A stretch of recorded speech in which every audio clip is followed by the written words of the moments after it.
Today I'll share many different spots you can use to reset a fight completely. So if someone accidentally ninja pulls with their pet, if the whole party is about to wipe, or someone tried to grieve you, well, then knowing these locations will definitely also save your hardcore character's life. This is going to be the first part in this series, and if there's a high demand for part 2, then I'll also be working on this anytime soon. So the first dungeon is going to be Ragefire Chasm, and when you get to the big room in the beginning, then you can easily reset the fight. All you need to do is to run up here, and you don't even need to do any kind of fancy jumping. Just remember there might be some ranged targets, so it's gonna be important that the healer also continues to heal or that you use a healing potion.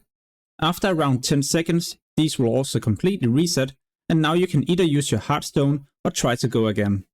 When you're fighting Gnomergan the Hungrer, you can also reset the fight, but you will need to do quite some running, and even a bit of jumping as well. The good thing about this boss is that you can also apply roots and slows, so for example a Frost Nova as a mage or a Hamstring as a warrior. And now you just need to run for a far distance. What we're aiming for is to get to this location, where you will then be jumping down right here. This is also an evade spot, so after 10 to 15 seconds the boss will also reset. And don't worry about all the elementals, these will be dead when you do the dungeon as a low level group. I just skipped these to show the boss as fast as possible. For the remaining bosses, I sadly couldn't find any other safe locations, so you have to use the ones that I've already showed you. Next up is Deadmines, and at the first boss you can easily reset the fight by jumping on this pipe, or whatever we call it. If this doesn't really work, so if the boss is for example pretty close to you when you try to do this, well then you could always just jump up here. Then you might receive 1 to 2 attacks, but eventually you will also reset the fight. The second fight is also super easy to reset. All you have to do is to jump to this tree log. When you manage to get up there, you just move a few yards forward and start casting your Heartstone or wait for the fight to reset. The third one is a bit more difficult, as you'll need to do a bit of running and jumping. Remember to also clear the whole room before you start this encounter, else you might accidentally pull these or even pull them when you try to run away. This jump can be a bit difficult to master, and it's gonna be important you master it correctly, else you'll fall down, take a lot of fall damage, and eventually also end up getting killed. Why I mentioned it's also important to kill all the enemies before you start the encounter is because the Goblin Engineers also has a range attack. So even when you stand here, then you might accidentally get killed while you wait for all of them to start evading. Overall, Deadmines is just an amazing and safe dungeon to do, as you can easily reset the fight pretty much at every single boss. For example, when you get to the last part of the dungeon with the big boat, well then there's also a safe location where you can jump to. Next up is Wailing Caverns, and at the beginning there will be this big stone you can jump down to reset the fight. This will for example be useful if you accidentally pull too many enemies, if you're about to die when you do the first boss, or when you have to escort the Tauren inside the dungeon. Here something can definitely happen, and therefore this spot is amazing. When you're fighting the second boss, you can also easily reset the fight. All you need to do is simply just to go to this location where you jump down. And don't worry, you're not going to be stuck. When the fight reset, you can just continue to jump down even further without taking any fall damage. And now you can do the boss once again. The second last boss in this dungeon can in some cases also two-shot a tank. If this happens, then you also gotta know this next spot. You can run to the back of the room where you can jump down here right into some water. When the whole party does this, it will also reset the fight instantly. If you're wondering what you can do against the final boss in the dungeon, so when you're fighting the Murloc, then you can run back to the stone that I showed you in the beginning of Wailing Caverns. Next up is Shadowfang Keep, and after defeating the first boss, you will get to this location where you can also accidentally pull many different enemies. If this happens, then I would highly recommend you to also jump up here. You might receive a few hits before they will also start to evade. But don't worry, this is definitely a better solution instead of getting killed because you can't run away. Shadowfang Keep has so many different spots you can use to easily reset the fight. For example, at the second encounter, you can run back to the big room I showed you in the beginning. But instead of jumping on the fountain or whatever we would call it, then you can just jump to this location, and after 15 seconds the fight will also reset. In some situations, Baron will be able to continue attacking you for the next 10 to 15 seconds. So as a healer, make sure to also spam heal your members until this is over. When you get to the room with the third encounter, Commander Springwell, then find this chair and jump on top of this object. Up here, you won't start resetting the fight immediately, you will need to move a bit forward until this will start triggering. To make sure you're at the right location, then you can always try to attack the commander. If it says evade, well then you just need to wait 10 to 15 seconds. After defeating the third boss, and when you for example start the encounter with Blind Watcher or any other enemies, then you can run back to the third boss, and on your way there you will see an opportunity where you can also jump down to the beginning of the dungeon. So at this point you now have an easy way to also reset, or well just to run out and then go back in. This can also be done when you're fighting Commander Springwell, if you for example find it difficult to jump on top of the object. What I've also noticed is that when you fight Fenris, you can go to the chairs and then do a bit of jumping. Then you will land on an invisible wall, and here Fenris will not be able to attack you. The final encounter is however a bit more difficult to reset. You could try to line of sight by going down here, and then the boss will start running towards you. Then you can go to this location and jump.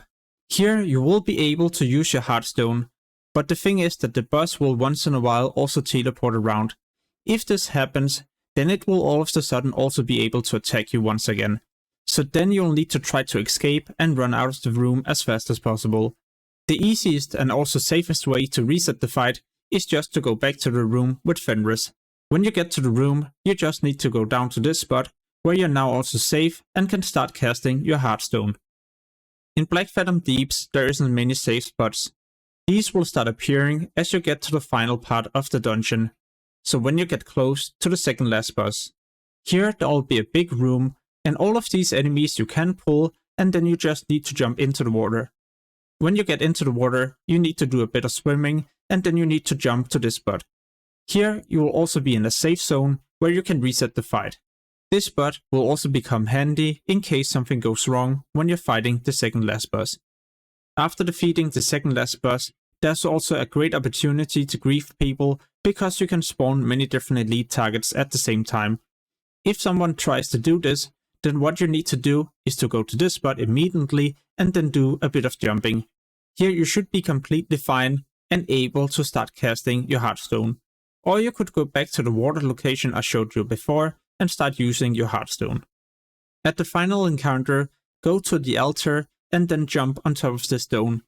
You can't stay here as you will still receive damage and not be able to reset the fight.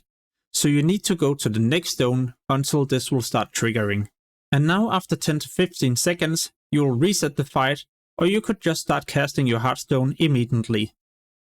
Viscous Fallout is the first boss in Gnomergan. Here you can easily reset the fight in the same room as you pull this boss. Just jump on top of this object and you will now also be safe. In case you accidentally fall down here, well then you will no longer be in a safe zone, so it's going to be important that you jump back up.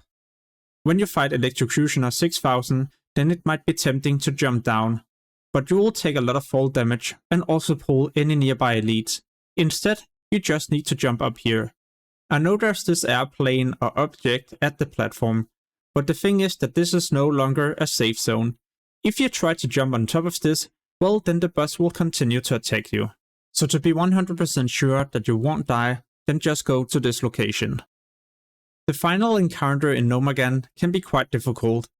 When your tank dies, or if you need to reset the fight, then your best option will be to run to the wall, because the gate that you just passed to get into this room will now also be locked.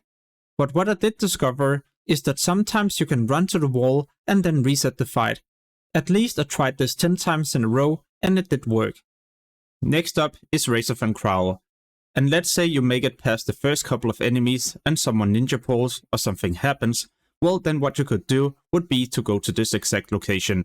From here it's going to be important that you also hug the wall. If you fall down, then it's also going to be game over, as does the path leading all the creatures to you. So just make sure to hug the wall and you'll be fine. When you fight Death Speaker or any of the additional ads, then you have to be aware of the range abilities.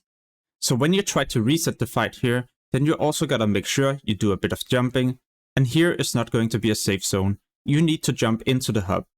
But when you get into the hub, you're still not safe because of all the range abilities. So what you need to make sure you do is to either to move all the way to the left or to the right. After defeating Overlord Ramtusk, there's going to be a location with a lot of enemies and also a chance that you could fall down to your death.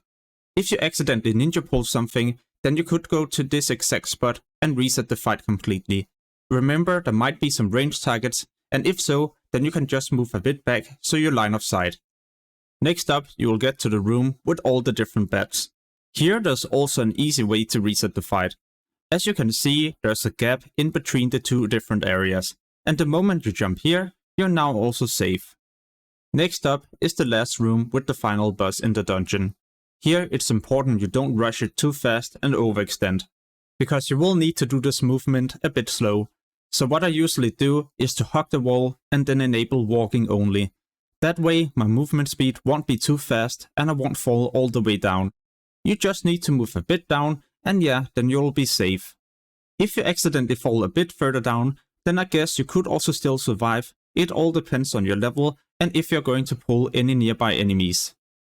If you're interested in a part 2, then make sure to like this video and also post any suggestions.